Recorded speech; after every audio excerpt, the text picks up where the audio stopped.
Hi, I'm Tanvi Sapta of class 10R. Today I'm going to demonstrate about convex lens. The topic is to determine the focal length of the lens using UV method.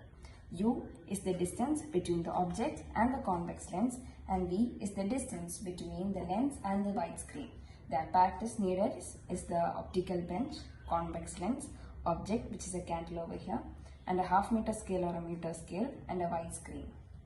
First, we have to keep the convex lens at a distance of 25 cm from the cantilever. And we have to determine the length, distance of the convex lens and the widescreen using the half meter scale or the meter scale.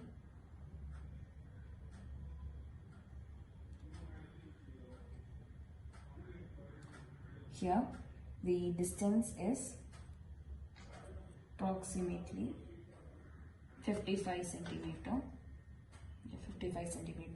and here the total focal length will be 17.18, and then we have to adjust the lens to 30 centimeter.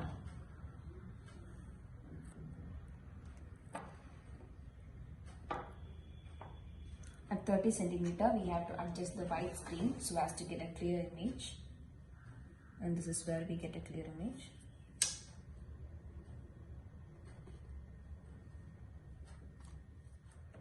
And the distance between the lens and the widescreen will be 41, and so 30 and 41 is U and V respectively, and so we will get 17.32, and then we have to adjust the distance to 35 centimeter, and so again the distance will increase, of V will increase. We have to adjust to get a clear image.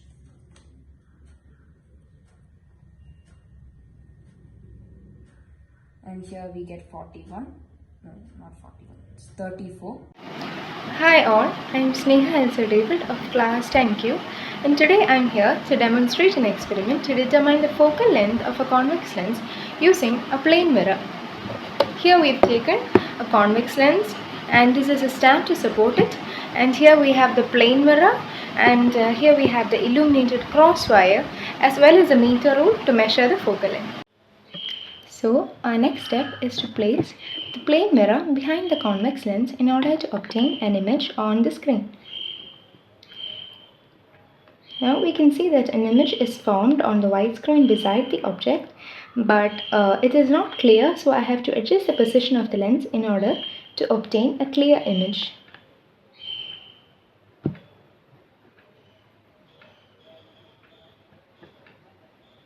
Yes. Now at this point I can see that a clear image is formed on the screen. This is because the light rays from the illuminated object, which is at the focal plane, it falls on the lens and it undergoes refraction, and after refraction the rays become parallel, and these parallel rays, they are incident normally on the plane mirror, which reflects the rays back into the lens, and the lens forms the image beside the object on the white screen. Finally, the distance between the image and the optical center of the lens is measured, and it is found to be 16 cm. Thus, the focal length of this convex lens is equal to 16 cm. With this, I draw to the conclusion of my experiment. Respected judges, a very good morning to one and all. Today I am here to demonstrate about the topic refraction through a prism. So what is refraction? The change in the direction of the path of light when it passes from one transparent medium to another transparent medium is called refraction. This refraction of light is essentially a surface phenomenon. So let's get into our topic. So for explaining my experiment, I have drawn 4 types of prisms. Each differs in their incident ray. We have to make sure that incident ray lies between 30 to 60. So at first we have to draw a prism. After drawing a prism, we have to mark a point anywhere in AB. After that we have to keep a protractor and mark 90 degree. This will act as a normal for our incident ray. After that we have to keep the protractor and mark the needed angle. For example, here the incident ray is 30. So we have to mark 30 and draw the line. And this is our incident ray, which I have denoted with the angle I. After that, we should place the pins in a way like this. So at first, we should not place all the 4 pins. Instead, we have to place these 2 pins anywhere or at any point in the incident ray. After that, we have to keep the prism and look through one side, and it will seem that all these 4 pins are in the same line. So we can see it from this side, that when we see through this side, we can see that all the 4 pins seems to be in a straight line even though they are not. So after doing that, let's remove these pins. Please note, I removed those pins which were placed on the emergent line. After removing them, we have to darken those spots. After that, we have to draw a line from AC which passes through those spots. This acts as our emergent ray. So this line is our emergent ray, which I have denoted with angle E. After that, we can just draw a line in between these two, and this is our refracted ray. So after drawing the refracted ray, we can even draw the angle of deviation. It's very simple. We need to extend the angle of emergence like this with the dotted line, and as well as the angle of incidence with the same dotted lines, and you will see a point where they intersect. This intersection is known as angle of deviation. After that, our experiment is complete. So we can even cross check whether our answer is right by measuring angle E.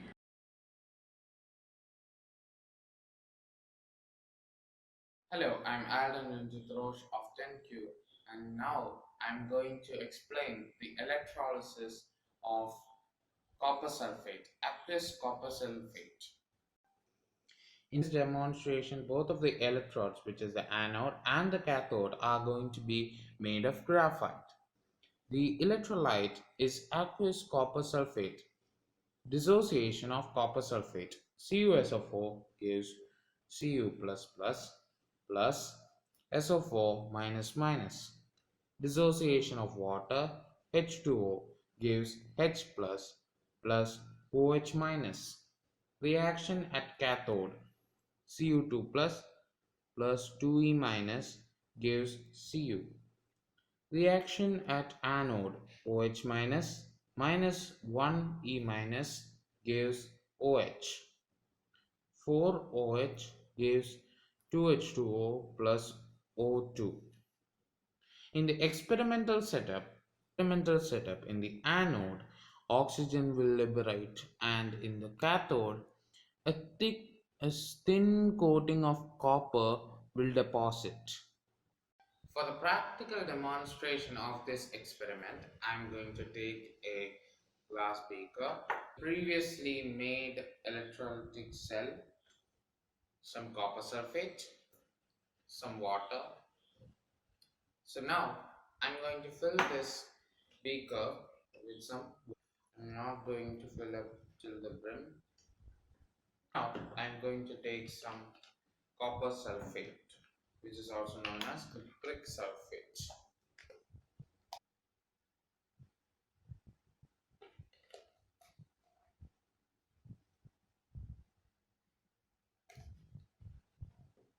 Now I'm going to mix this. Here I have put the copper sulfate solution inside this electrolytic cell and placed the 2 electrodes made of graphite. And now let us see what happens when we switch on the current. As you can see here, in the anode, bubbles of oxygen are formed, and in the cathode, copper is being deposited. Now let us see what happened to the cathode. As you can see here, there's a brown color, which means that copper has been deposited. I'm Alden Ranjitrosh of 10Q, and today I'm going to demonstrate the electrolysis of water. In this experiment, both the anode and the cathode are made of graphite. The electrolyte is acidified water. This is because water doesn't have free ions. So, in order to increase the free ions, acid such as sulfuric acid is added. The DC power or the power given is 9 volt.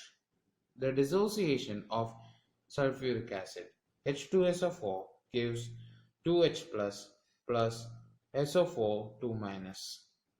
Dissociation of water H2O gives H plus OH minus.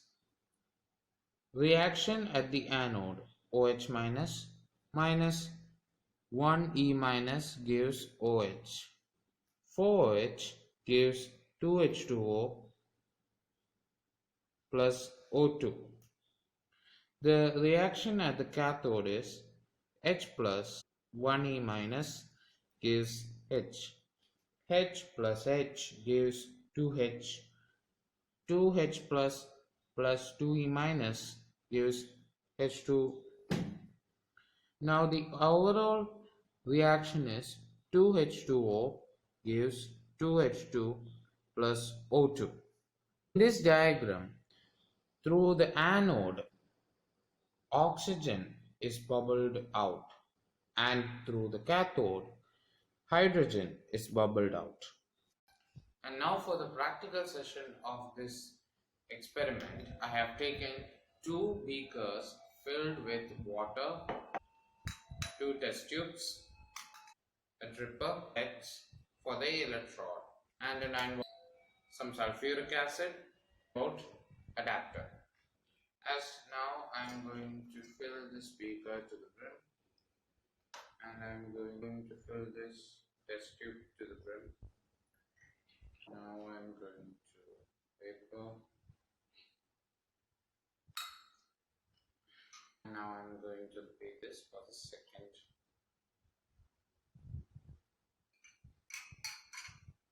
Now I'm going to insert these two electrodes. As you can see, I have connected the electrodes through a wire into a 9 volt adapter. And since this is only plain water, there are no free ions. So let us see whether the electrodes will produce bubbles or not. As you can see, no bubbles have been produced.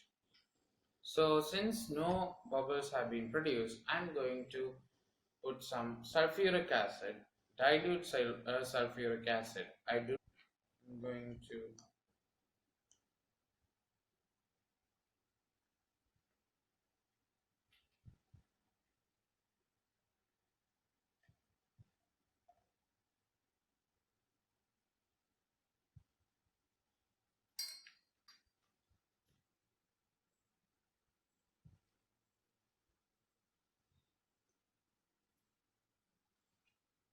As you can see, lot of bubbles are forming in this test tube, and in this test tube only some bubbles are being formed.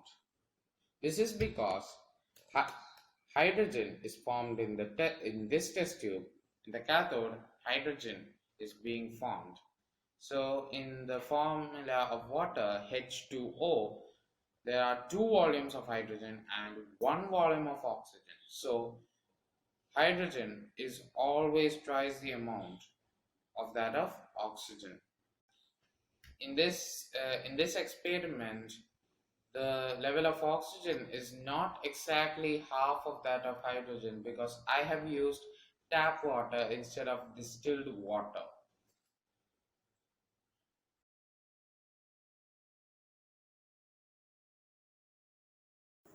Good evening. I am Gauri Mahesh of class 10P. My topic for virtual project presentation from biology is human excretory system. Before going into that, what is excretion? It is the process of removal of unwanted and harmful nitrogenous waste products from the human body. All these waste products should be eliminated from our body as it becomes toxic or harmful if retained inside our body in higher concentration or for a longer time, hence it should be removed.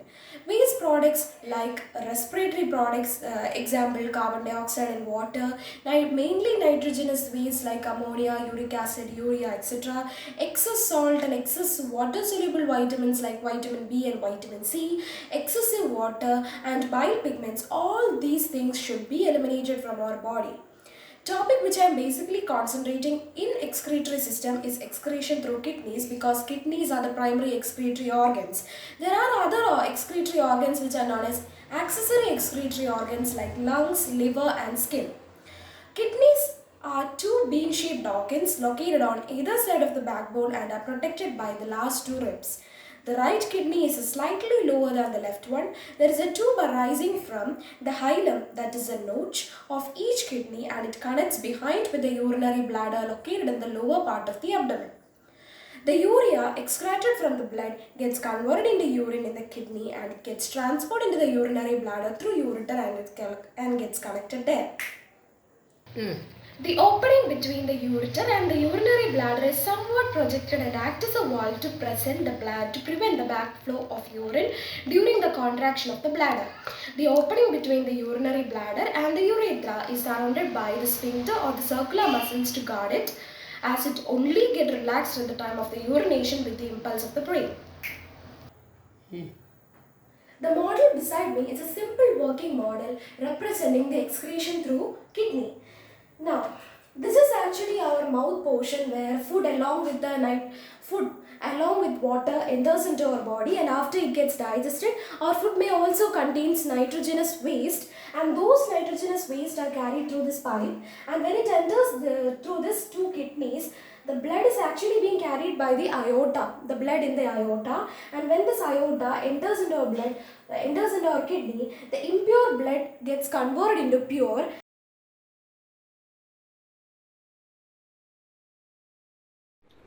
Here we are going to demonstrate the experiment named Helical spring. So now I have with me a steel spring, then I have a meter scale, the clamp, some standard weights, each weighing 50. Like that, I have 5 standard weights. Then I have a stop clock for measuring the time period. So the aim of today's experiment is to determine the spring constant of this spring by finding the time period of oscillations by changing the weights for each time when we do it. So first, now we have 5 50 gram weights, which is 250 gram. So let me place it on the hook there. Okay, so now we have an equation. T is equal to 2 pi root m by k. So that is for finding the time period. By taking k to the other side, we get k is equal to 4 pi square into m by t square. So now the mass of the load is already known. This is 250 grams. So converting it into SI unit, we get 0.25 kilogram. So now let us conduct the experiment. So for now we will be taking measuring the time period of 10 oscillations of this 10 oscillations of this spring. So even as I lift this spring down, and when I release it, I'll start the stop clock. After 10 oscillations, we'll be stopping. Okay, so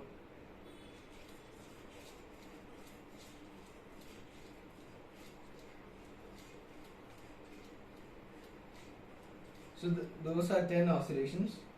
We got the time period here roughly as 9 seconds. So in a tabular column we mark the time period as 9 seconds. So we repeat this experiment again with the same spring to make sure that the time period is accurate. So for now we'll change the weight and do it a second time. So now our mass is 200 grams, which is 0.2 kilogram. So now likewise, as we did in the other experiment, we will reset the stop clock and we will do the experiment once again.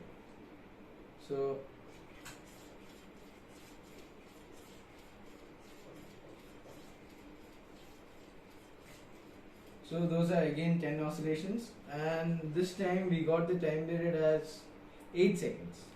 So we mark this in a tabular column. So then what we do is we know the equation is k is equal to 4 pi square into m by t square. So we know 4 pi square is a constant. It will be always be a constant. So we have to measure m by t square. When doing so, we get a value, and at the end of all calculation, we get k is equal to 11.4 Newton per meter. Thank you.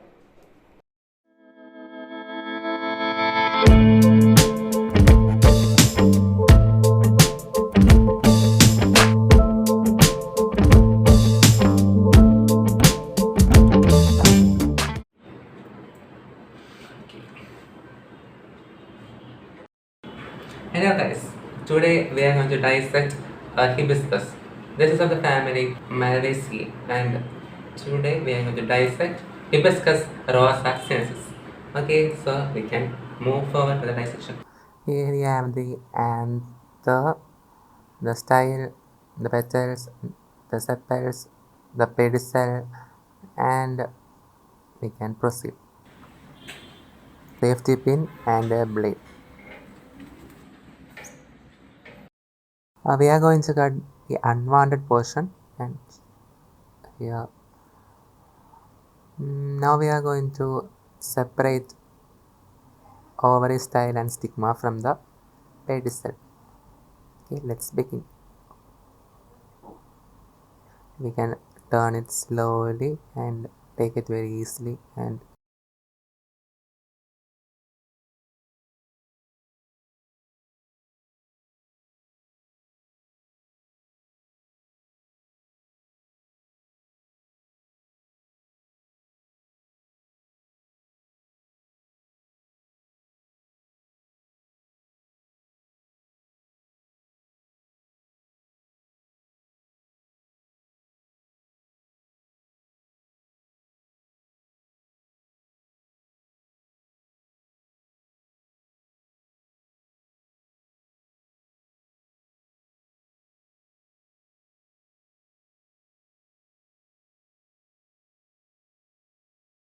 now we can peel the flower petals. 8, 2,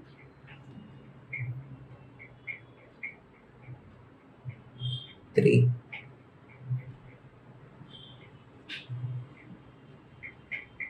4,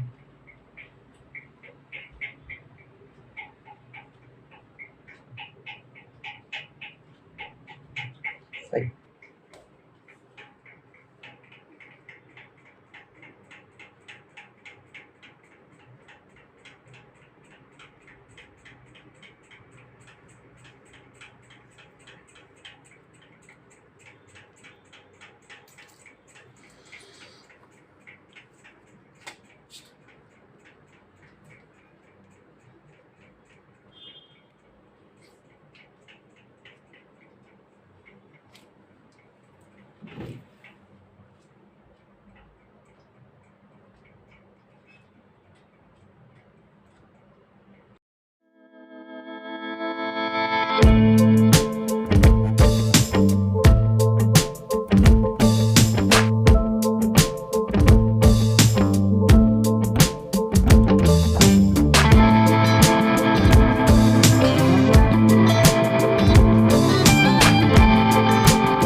As you all can see, we have already dissected a beautiful hibiscus flower. Now what we are going to do is to take the edges of a hibiscus.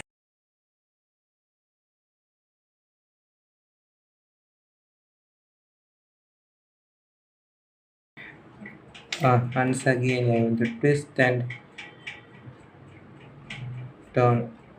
Twist one. We want to twist one. Sorry. Okay. Let's take two petals out of this beautiful flower.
Okay, So today we have successfully dissected hibiscus flower, and this is how we dissected the hibiscus and shown the live proof of errors of the hibiscus flower. And so, tata and have a nice day.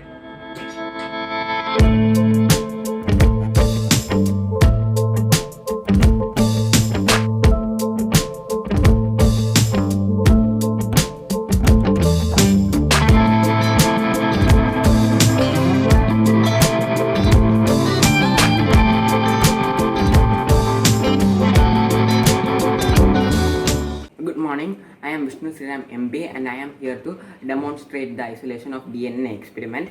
And here we are going to isolate the DNA of banana. Yeah, now we can go to the experiment. As we are going to extract the DNA of banana, so we need banana pulp, some salt and detergent. And now we are peeling the banana and now we are putting it into this cover. And 2 banana will be required, and now we are pouring some mineral water to this.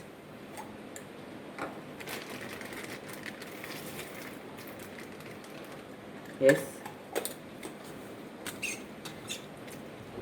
Now we are going to crush it. If it is and now we are crushing this banana so that we will be getting the pulp.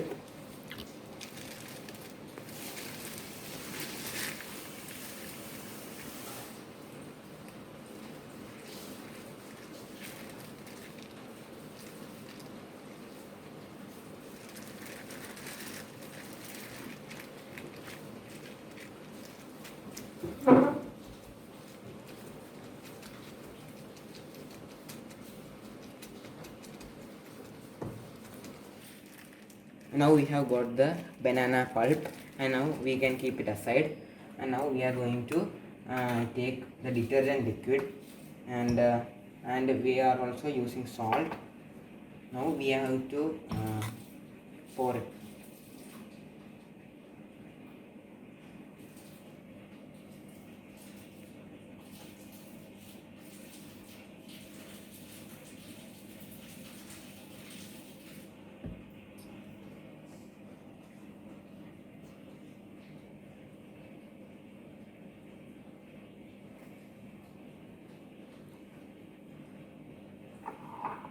Now I am using some water.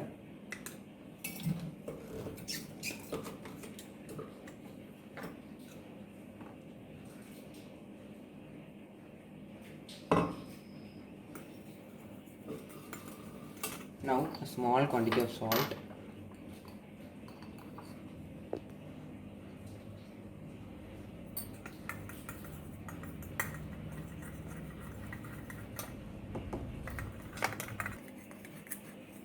We have to mix it.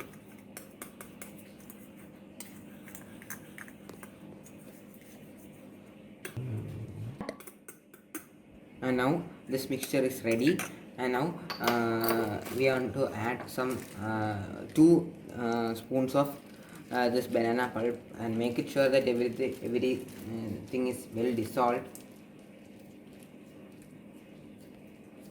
Yeah, now we can take 2 spoons. Now we are adding 2 spoons.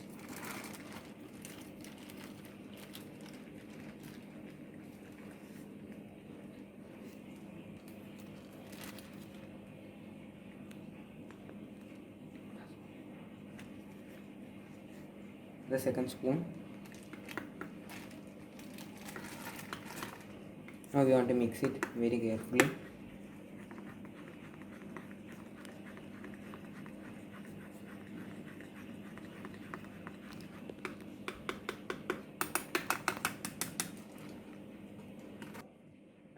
Add some more water. Now stir again.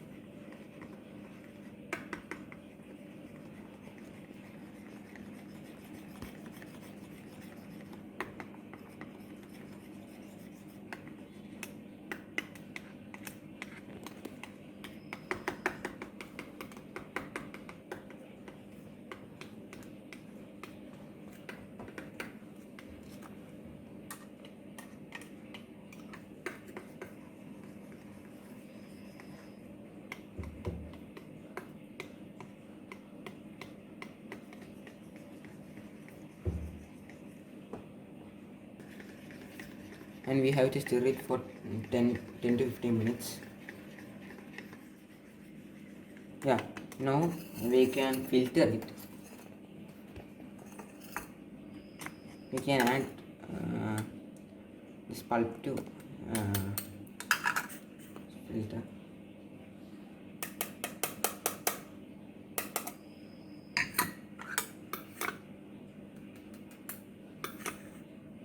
Yeah, now we can slowly filter it out.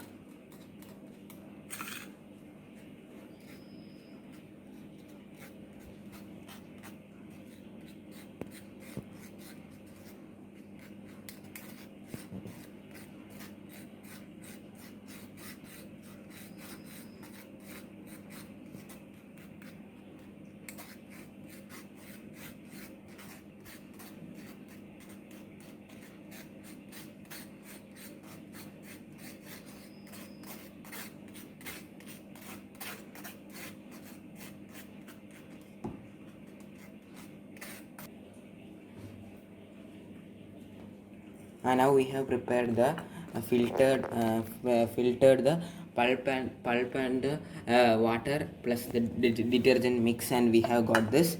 um, and now we are going to add some ethanol, chilled ethanol, or chilled ethanol to this glass. I hope you can see this.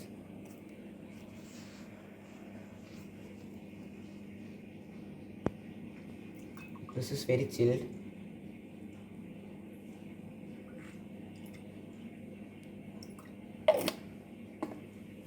Now we are going to slowly add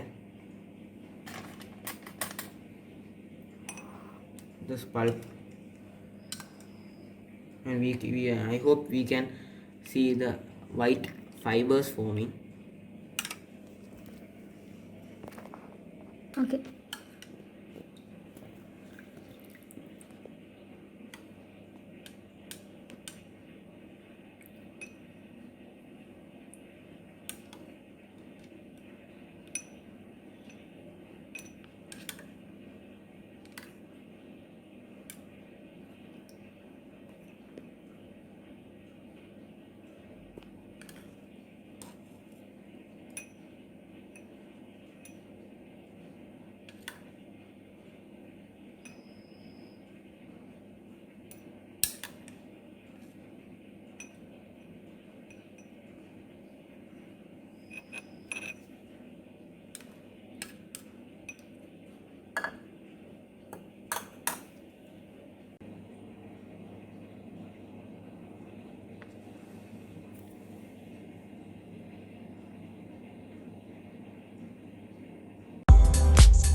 Now we are waiting 10 to 15 minutes so that the DNA will be completely condensed, and it will be condensed.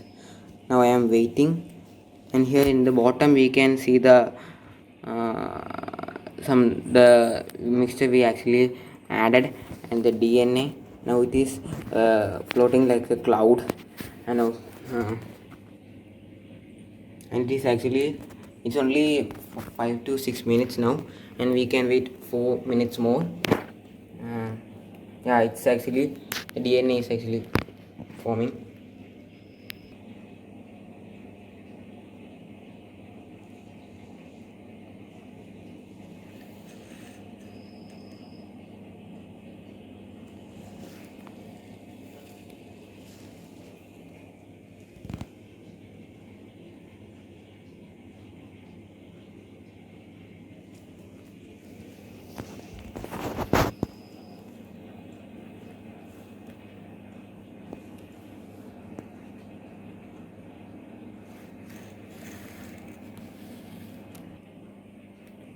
Yeah, now actually we have got the pure DNA, and it has condensed, and it is now formed at the top layer.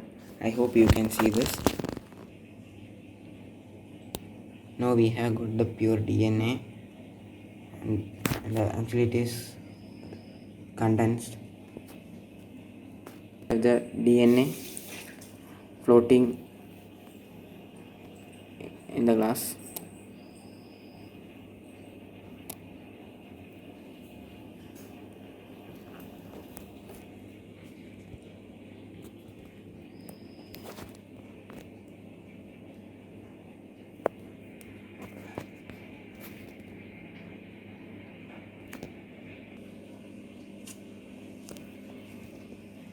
Now we can take it and look.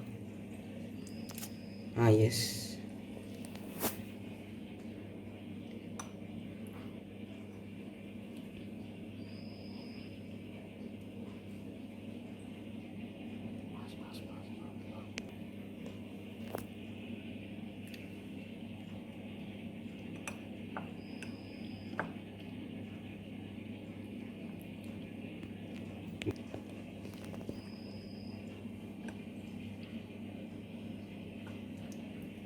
Now here we have the condensed DNA, and